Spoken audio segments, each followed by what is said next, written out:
A jarring thud reverberated through the forest so intensely it sent snow cascading from the tree limbs. The smiles instantly left our faces, and we scanned for what the cause was. Instead of being a stationary target, I picked my knees up high and forced a run through the tall snow. What in the salted penis was that? Cleo swore, trying to keep up behind me. I didn't see her faceplant, hearing the oof of her fall instead. I spun, yanked her up with intense urgency, and ran behind her. She thankfully stopped looking over her back and focused on the path ahead.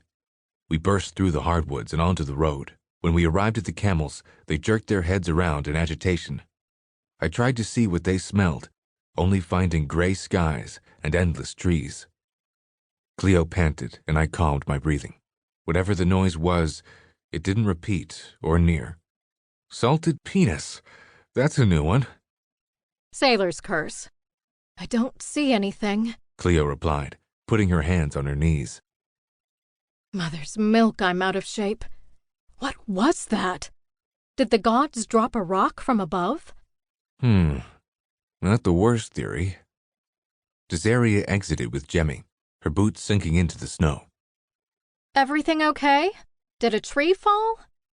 Into the carriage. Whatever's going on, I want no part of it, I ordered, and Cleo hurried into safety. Desaria handed Jemmy to her before taking up her spot on the sled behind mine. I grabbed the reins and bellowed, "We don't stop, understood?" Understood, she shouted back. Mako shook his head unhappily when I snapped the reins. He glanced up and to the right. I followed his vision, seeing an approaching snowstorm. Maybe the thud was simply a blizzard's boom of thunder I'm not used to, I muttered. The camels picked up their pace, eager to leave the area.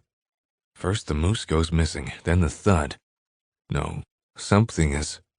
I stopped mid-muttering, and for good reason. The antlered head of a moose slammed down into the road not even 100 paces ahead. The plume from the freshly disturbed snow swirled above the impact site.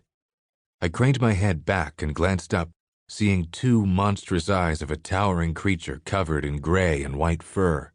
The giant was far larger than two wizards could deal with. My only hope lay in the fact those red eyes seemed dull. An alpha yeti, Desaria cried out while I retrieved a mountain orb. Frozen hells, we're so dead. To keep listening to this audiobook, I've left you a link in the description so you can do it, at no cost thanks to Audible's 30-day free trial.